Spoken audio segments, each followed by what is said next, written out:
This week on the College Football Roundup, the playoffs are set. Penn State has a new leader. Notre Dame crashes out, and so much more. This is the Monday Report, starting now. All right. Hello, everybody. It is Monday, December 8th, 2025, and this is the Monday Report. I'm your host, H. James K., and today we've got a busy show for you. You'll have to excuse my voice. I currently have the flu. I've been fighting this damn thing since last Monday. So we're just going to kind of make do. I was going to record this on Sunday like normal, but I didn't have a voice yesterday. So I'm recording this on Monday afternoon, and we're going to get this out a little bit later today. I apologize for that. Excuse me. Either way, we're going to recap the conference championship games for the Power Four. We're going to talk about the coming playoff bracket that came out yet on Sunday. Then I'm going to give you a short little blurb about each of the 4 home games that are coming up. Then we're going to talk about Notre Dame and their whole situation. And then we're going to talk about Penn State finally getting a coach. Then, obviously, we're going to jump into some quick hits. The quick hits are going to be very Michigan-heavy this week. And then, finally, we're going to wrap it up with next week. We're going to talk about a little bit more about the opening round of the playoffs. But we're going to save most of that talk for next week, where I'm going to give you a much more in-depth preview of all 4 opening round playoff games. Okie dokie. So, first of all... There was let's talk about the SEC championship game. This was a rematch between the Georgia Bulldogs and the Alabama Crimson Tide. The Crimson Tide won that game during the regular season, but this time they ran face first into a buzzsaw. Georgia beat them 28-7 and held Alabama to negative rushing yards for the first time in, oh man, I don't even know. It's been decades since they've been held to negative rushing yards. So, this game was supremely boring. I'll just say it. Because I have the flu, I slept through most of this game. I tried to watch it because it was a big deal. But man, it was boring. It was so boring. It was like, what's happening? Nothing. Okay, cool. Check in an hour later. What's happening? Nothing. But Georgia was just physically superior in every way. They made fewer mistakes. They could run the ball. They were playing better defense. It was a game where they were better prepared. They played their game instead of playing Bama's game like the last time. And, Kirby Smart is something like 9-1 in rematches in the same season. So it doesn't really surprise me all that much in hindsight that they overcame the Crimson Tide and won. But Bama getting blown out, though, I have some thoughts about the fact that they got included in the playoffs. We'll get to that a little later. But it was pretty embarrassing. Like they got humiliated in the SEC championship game. Next, let's talk about the Big 12 championship game. Boy, that was another snoozer. So Texas Tech obliterated BYU 34-7 in a rematch of a game that happened earlier this year. And BYU just had nothing for them. Texas Tech, that team is real good. They are, some mockingly call them the best team that money can buy, but as I think Jacob Rodriguez said, if you're going to buy players, then why wouldn't you buy the best, I don't really agree with the whole they're the best team that money can buy thing, but that's what some people have been calling them. But this Texas Tech team is really good. Like, they're really good. They don't do anything poorly. Let's put it that way. They got a great coach in Joey McGuire. They got a real good culture. They're explosive on offense. They got a really physical defense with really, really, really, really good linebackers.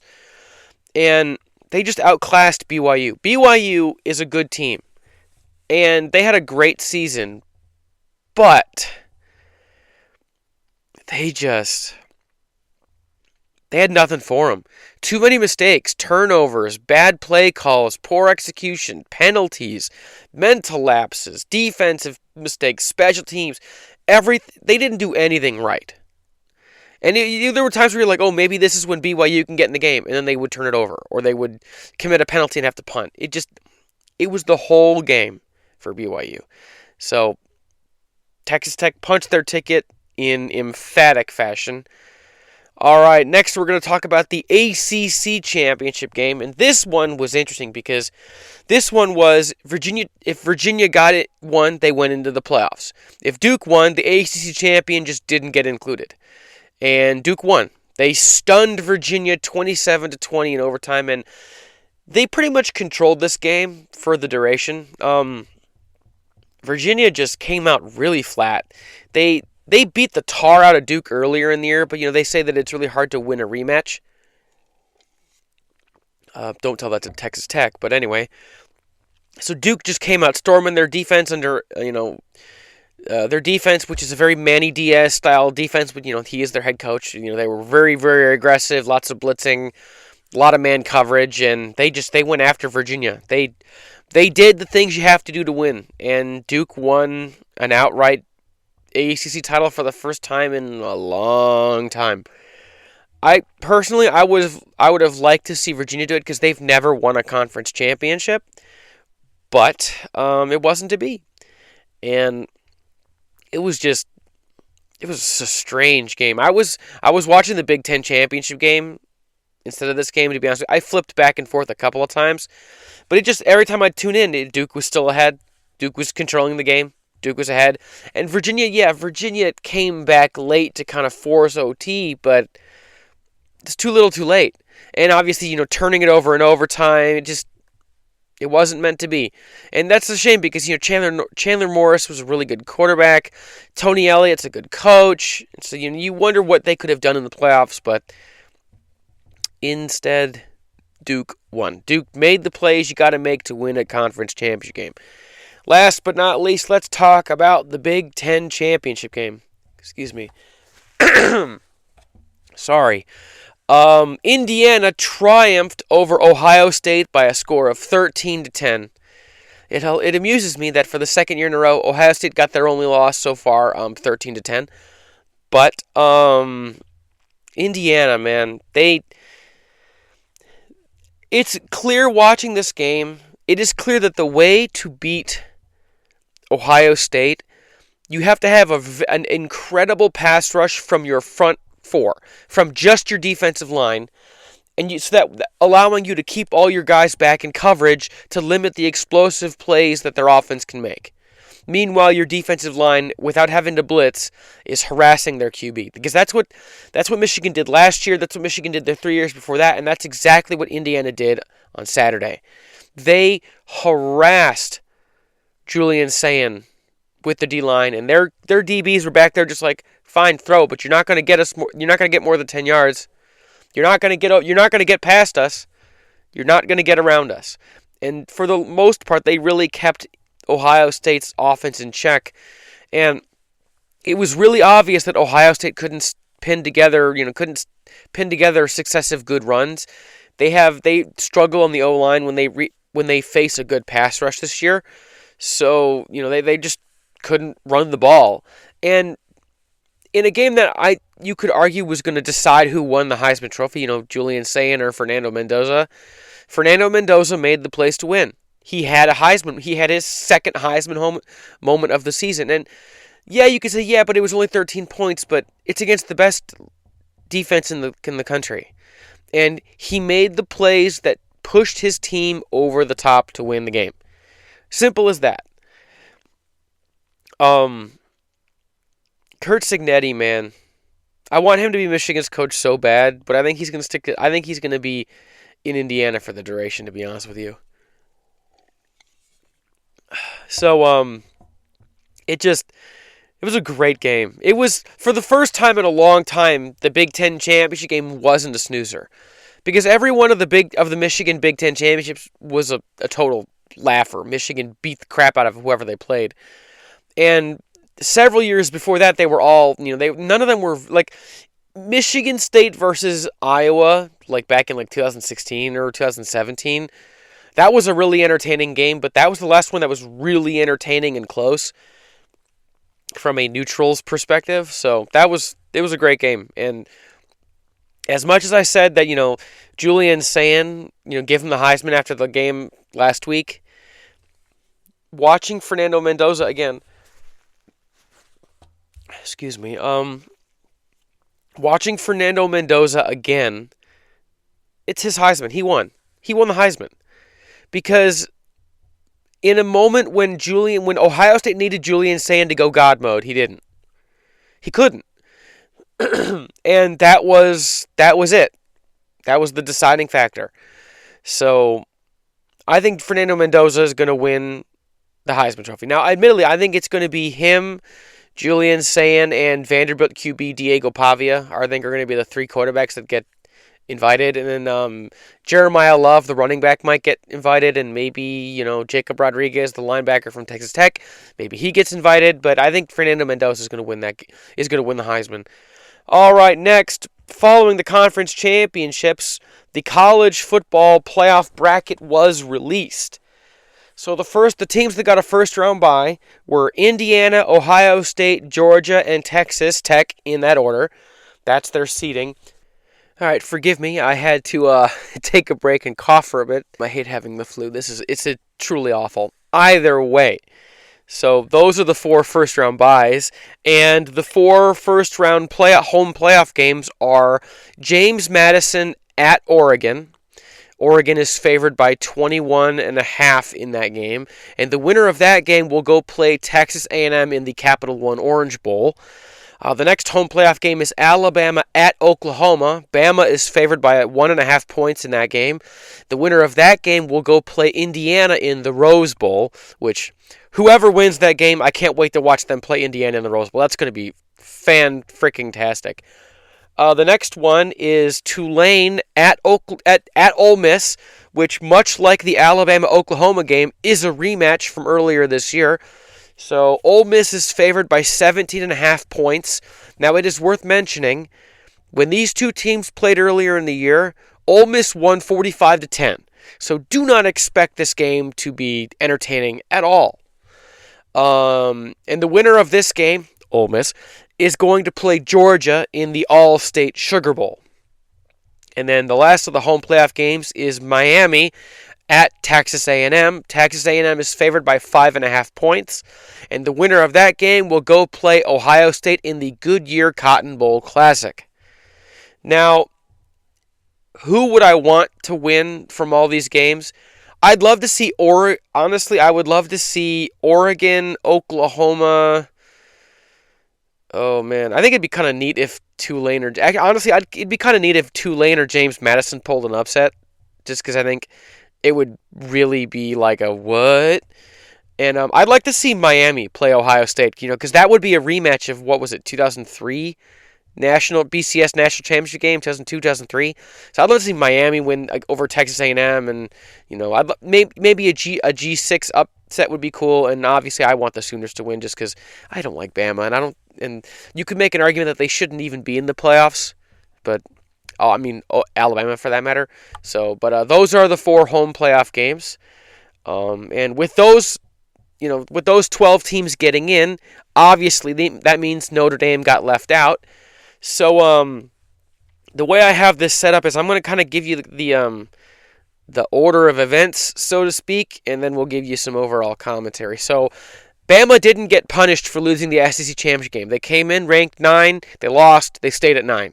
They didn't drop, even though BYU was punished for losing the Big 12 championship game. They dropped all the way out of the playoffs. Which, you could make the argument they got blasted, so yeah, but so did Alabama, against Georgia. They got blown out, and they didn't get punished at all. So this caused Miami to jump BYU, which suddenly, for some reason, made their head-to-head with Notre Dame suddenly matter.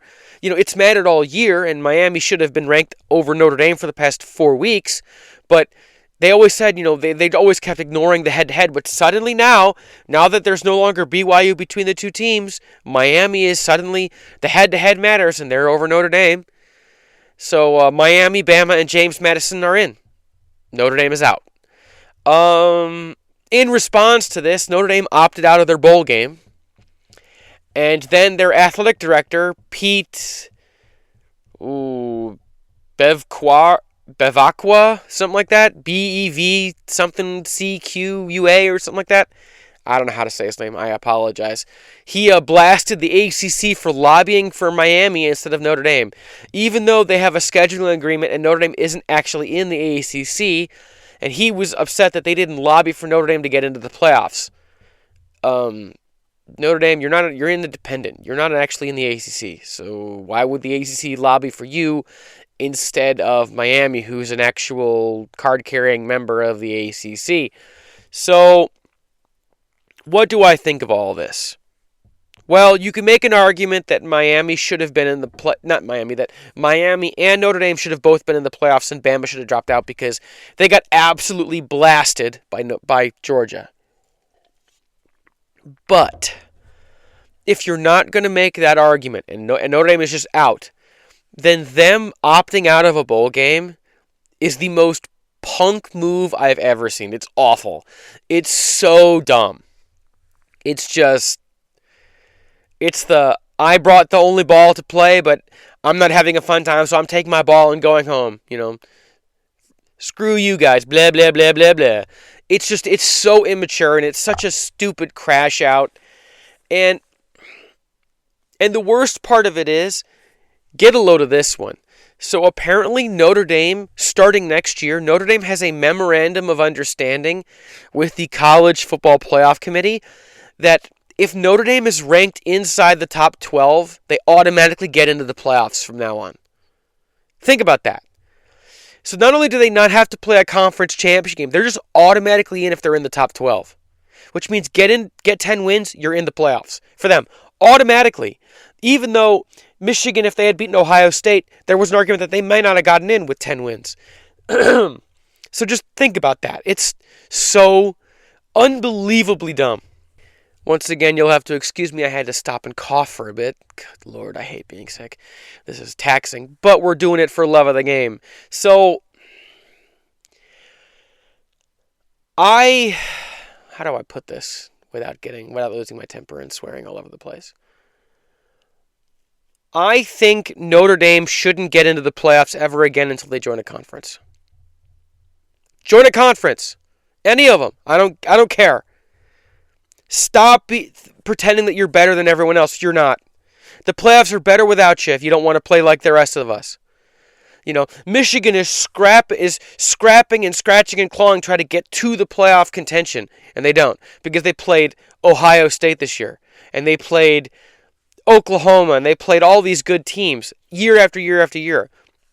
Notre Dame, it's like you play two good teams, and then you play a whole bunch of G5s and nobodies. I mean, if that's the way to get in, is just to play like one quality opponent. We're going to play Ohio State, and then we're going to play Little Sisters of the Poor, the Cleveland, Ohio YMCA, and like half of the Sun Belt. Okay, that's our schedule. Yeah, Michigan gets in, but like you're not playing on an equal field with everyone else. Everyone in the Power Four has to play 9 conference games. You got to slug it out with quality opponents week after week after week. Notre Dame doesn't. And you know what? I don't think there's any reason for P4 teams to even schedule Notre Dame anymore because all you're doing is giving Notre Dame an opportunity to get a quality win that gets them into the playoffs. Because they get to pick and choose when you're on their schedule. It's BS. So Notre Dame, join the ACC already. Give them 18 teams instead of 17. Or better yet, join the Big Ten. Where all of your big rivals are. USC, Michigan, Purdue, Michigan State, all of which are in the Big Ten. And yeah, you might not play Stanford all that much. And you might have trouble scheduling Navy. But boo freaking who? Join a conference. Because it's so unbelievably stupid that they get to that they get to play an easier schedule than half of the Power Four and then thump their chests about going 10-2, and then they get to piss and moan about not getting in the playoffs. You had a losing record against the top 25. You lost to the only 2 quality opponents you played all year.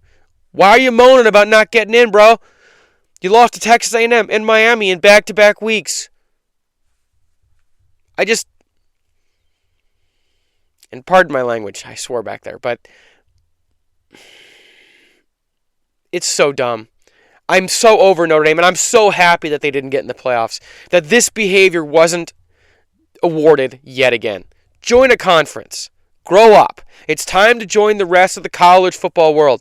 Because did you ever notice how UConn and all the other independents don't get treated like this? They don't get treated like they're some towering pillar of college football. No, they get treated like a nobody because they're a nobody. Being an independent isn't a cool thing. It just means you're too self-obsessed to join a conference and slug it out with everyone else. So yeah, enjoy sitting on the couch in Cancun, watching everyone else play another game. If Michigan opted out of their bowl game because we missed the playoffs, I'd be so pissed. I'd be so pissed because the fans pay good money to see your team play, and it gives these players a chance to put more tape, more film on tape.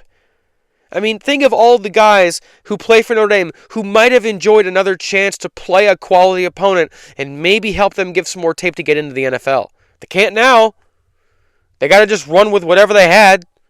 It's unbelievable. And yeah, this probably kills bowl games, which is whatever. But as long as there are bowl games, don't opt out. You're not better than anyone else. You don't get to pout because you didn't get in. I mean, you don't see Florida State doing this. In 2023, Florida State loses quarterback Jordan Travis. They went 13-0 anyways. They won their conference. They went 12-0 in the regular season, and they didn't get in because they didn't have Jordan Travis. Did they opt out of their bowl game? No. They had all their starters opt out, and they still played Georgia in the bowl game. They got obliterated, but they still showed up because that's what quality teams do. They show up. So yeah, Notre Dame, you should get laughed at. You're a bunch of punks, a bunch of whiny children who think that they're better than everyone else. You're not. You're nobody. College football would go on without you. Wouldn't even miss you. Moving on. So last Monday, Penn State hired a head coach, but I just didn't want to record an episode last week, an extra episode, so I didn't. But yeah, man, this Penn State thing was crazy. So, they didn't hire a coach last Monday, but I could have made an episode last Monday about all this craziness. So, Penn State, 54 days to find a head coach. Meanwhile, their recruiting class collapsed. They signed 2 high school recruits this season. 2. Which is catastrophic. It cannot be understated how much that is going to have long-term side effects to Penn State. But at the end of it, they hired Iowa State head coach Matt Campbell on an 8-year, $70.5 million contract with an automatic 1-year extension for every college football playoff Penn State makes. So if they get in the playoffs, he gets an extension automatically, which I think is great. In Iowa State, defensive coordinator John Heacock is coming with Campbell to Happy Valley. What do I think of this? I think this is a brilliant hire. I think Matt Campbell's a great coach. People need to understand that Iowa State was nothing. They were like Purdue or Indiana before Cignetti. They were just a team that never won anything. They were irrelevant. They got ignored. Nobody cared. And then he came there for 10 years, and he really turned them around. So this is a massive hire and this is something to note. I heard this from Josh Pate. It was hard for Iowa State to pry him away from Toledo. He was at Toledo for a while. So that should tell Penn State fans that Matt Campbell, I highly doubt he's going anywhere for a while. You don't really have to worry about him being, a quote-unquote social climber and trying to find the next big job. Lane Kiffin, cough, cough. So this is a great hire. Now, admittedly, this is a disastrous coaching search. This is horrible. You alienated a whole bunch of people, and you lost like 20 recruits, and all for a guy that you could have gotten in the beginning. Now, here's what I'll say about Penn State's recruiting class. So, an anecdote. So, Michigan under Jim Harbaugh was a good recruiter, but was not a great recruiter. In 2021, Michigan won the Big Ten, and if they had a good recruiting class, but it wasn't great. And then in 2021, they won the Big Ten, went to the playoffs. They had an okay recruiting class. It wasn't great. It wasn't really that good. And the 2023 class was even worse. And then Harbaugh left for the pros. And Sharon Moore is instantly a better recruiter than Harbaugh. Just instantly. And his first two recruiting classes bear this out. Now, the thing is, the juniors and seniors on this year's Michigan football team are not as talented as the seniors in the 2024 team and especially the 2023 team, because the seniors in 2023 were the 2020 recruiting class, and the 2024 seniors were the 2021 recruiting class, which were solid, talented recruiting classes. But the 22 and 23 recruiting classes weren't as great. So the 2025 seniors are okay, but they were disappointing. So what this means is Penn State, not this coming year, not the year after that, but maybe in 2028 and especially in 2029, the after effects of the two recruits that they got in the 2025 recruiting class, that's when you're going to start seeing the effects. It's not going to be in 26. It's not going to be in 27 because you're going to be riding the high of Franklin's recruiting and all of that. But in 2028 and 2029, that's when you're going to start to see the after effects of this disastrous class. Now, what this might mean is Matt Campbell, he might come storming out of the gate. Win 10 games, go to the playoffs, lose. 2027, win 10 games, go to the playoffs, win a game, whatever. 2028, maybe they win 8 games. And, they probably rebound after that because I just don't think he's going to be that bad of a recruiter. But that might be how this goes. And for Penn State fans, you got to be cognizant of that because there's going to be a dip in 2 or 3 years. There's going to be. You can't not recruit for a year and then just expect things to keep on rolling. That's not how it works. So, maybe not today, maybe not tomorrow, but someday, it's gonna happen. It is definitely going to happen. So, but yeah, it'll be interesting to see what staff Campbell puts together. Like, does he go splashy? Does he bring guys he trusts? Does he go G5 level? What does he do? So we'll see. On to quick hits. So the first one of these isn't Michigan related, but then the next 3 are. So Arizona State quarterback and former Michigan State Spartans quarterback Sam Leavitt has entered the transfer portal for his final year of eligibility.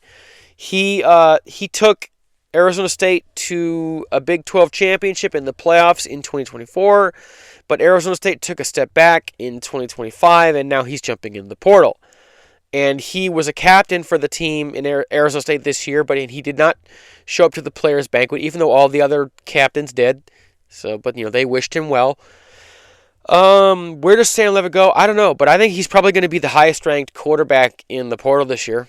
Now, if I had to guess, it wouldn't surprise me. Maybe he goes to Penn State because they're going to need a QB. And if not Penn State, maybe he goes to Miami again, or I don't know what the status. Oh, Oregon, because I guess Dante Moore is thinking about. Is it Dante Moore? No. Sorry, it's Jackson Arnold at Auburn. Arnold has jumped in the portal, so maybe he goes to Auburn. Now that they've got a new head coach, but Sam Leavitt, I think, is definitely going to be the top quarterback in the portal this year. All right, now let's get on to all the different Michigan quick hits. So Michigan is going to be facing Texas in the Cheez-It Citrus Bowl on December 31st in the middle of the afternoon. I'll preview this game probably in 2 weeks. Not this coming week, but the week after that. I'm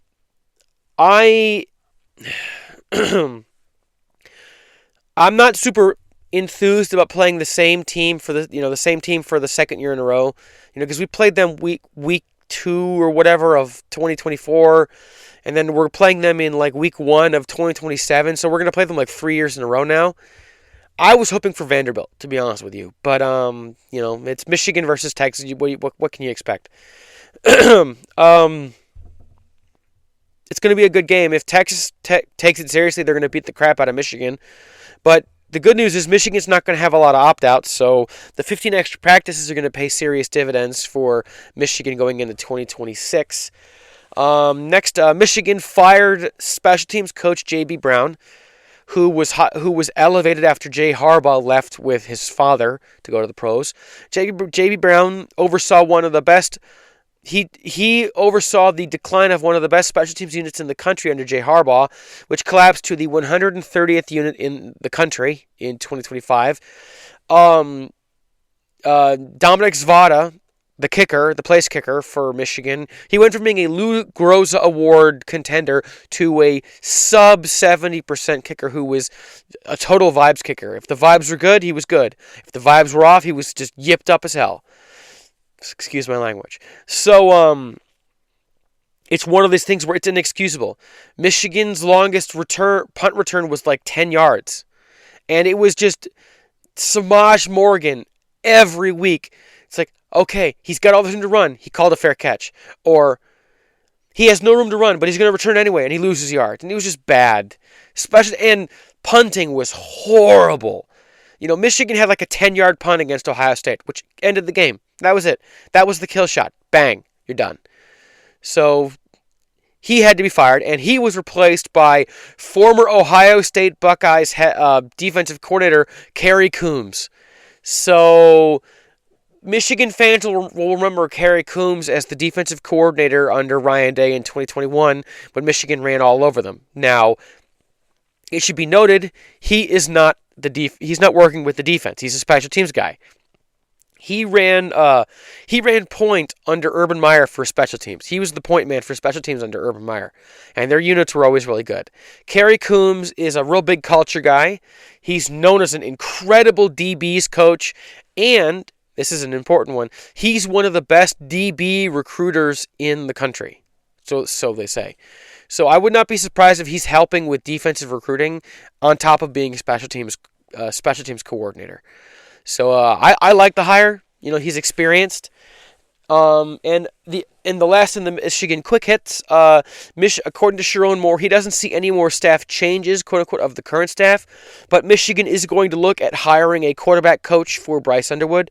This year Chip Lindsey was the QB's coach for Bryce Underwood, and that didn't really work out. Bryce developed a little bit, but he didn't develop a lot.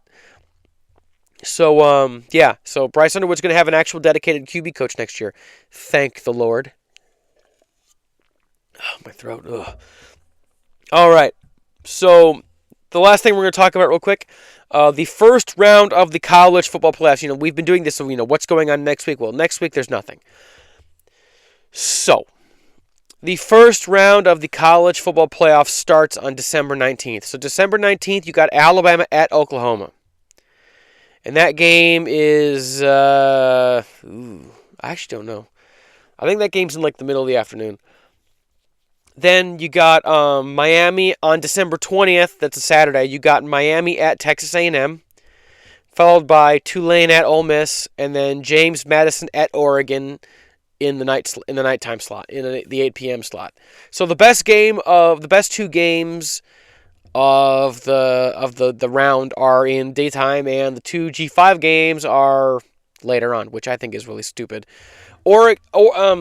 Miami at Texas A&M should be at night, and if not that game, then Alabama at Oklahoma should be at night, but they're not, to my knowledge. I think we're gonna have two blowouts, and I'm hoping we have two good games. All right, so for those of you listening on Apple Podcasts and everywhere else that podcasts are available, thank you. Please consider leaving a like. Spread the word so we can help the podcast keep growing. For those of you watching on YouTube, like, subscribe, hit the bell icon to get notifications. Leave a comment to help feed the algorithm. It really, really helps. My name is H. James K. Thank y'all for tuning in. Until next time.